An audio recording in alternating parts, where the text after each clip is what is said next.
On poursuit ce Lex Inside, on va parler de la directive sur le devoir de vigilance avec mon invité Emmanuel Moine, associé chez Bourgachev Moine.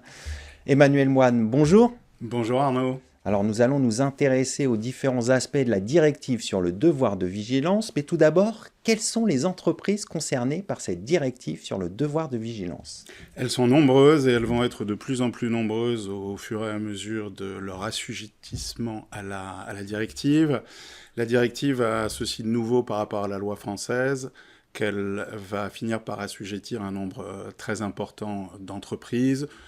Il s'agira, c'est l'article 2 de la directive, des entreprises européennes avec plus de 1000 salariés et un chiffre d'affaires de plus de 450 millions d'euros.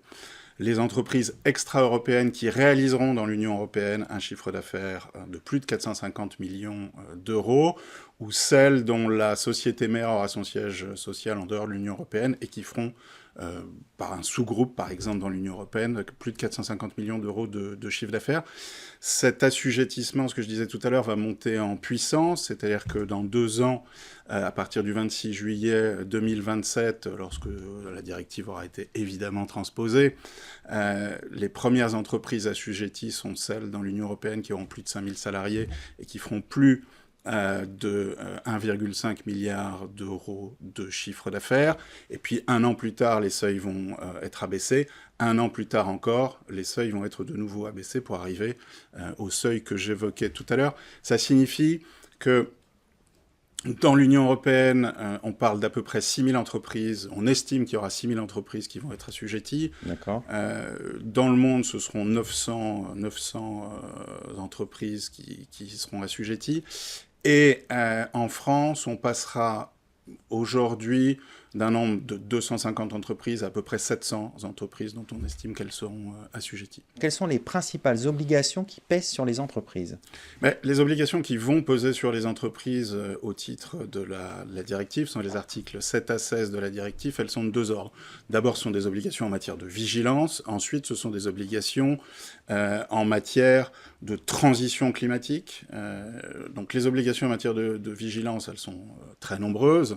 L'entreprise devra avoir une politique de vigilance. Cette politique de vigilance devra s'intégrer dans les dispositifs de l'entreprise. Ce sera une politique de vigilance fondée sur les risques, ce qui amène à l'obligation suivante, établir une cartographie des risques. Et la directive est plus précise que la loi française à cet égard. Elle impose de réaliser une cartographie des risques avec des obligations plus précises, d'identification des risques, par leur gravité et leur risque d'occurrence.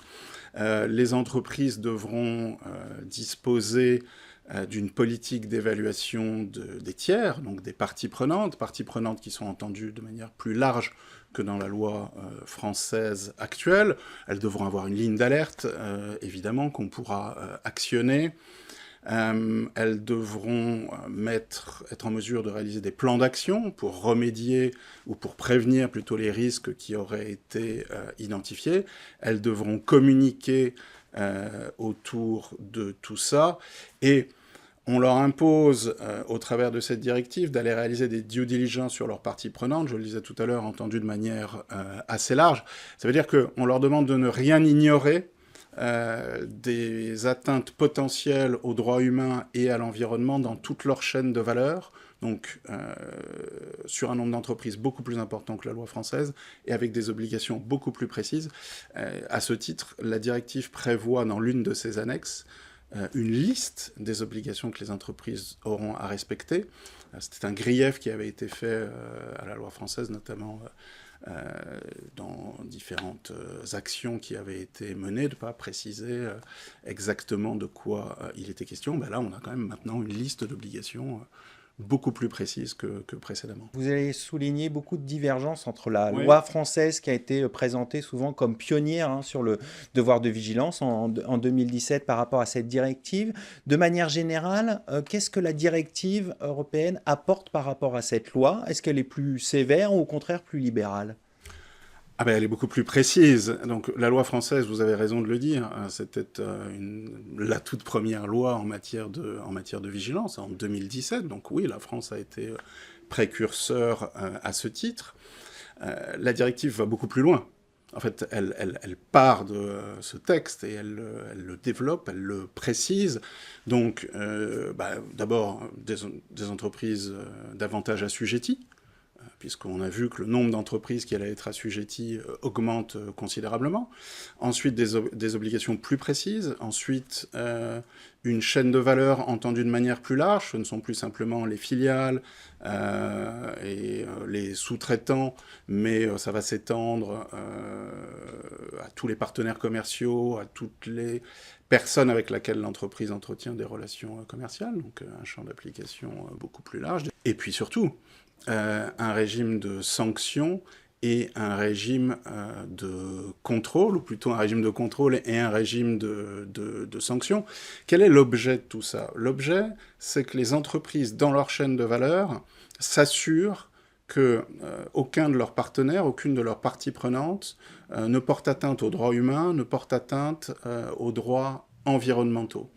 La directive va imposer, en cas d'atteinte aux droits humains et aux droits environnementaux qui auraient dû être prévenus par un plan de vigilance et qui ne l'a pas été, une responsabilité conjointe entre les solidaires, entre les personnes qui auront rendu possible ces atteintes. Par exemple, une maison mère et sa filiale, pas seulement la maison mère. Il est prévu la création d'agences de contrôle dans les différents pays, qui vont être des agences nationales, qui vont faire partie d'un réseau européen de ces organismes de contrôle. Est-ce que ce sera à l'image de l'Agence française anticorruption? On peut peut-être l'imaginer.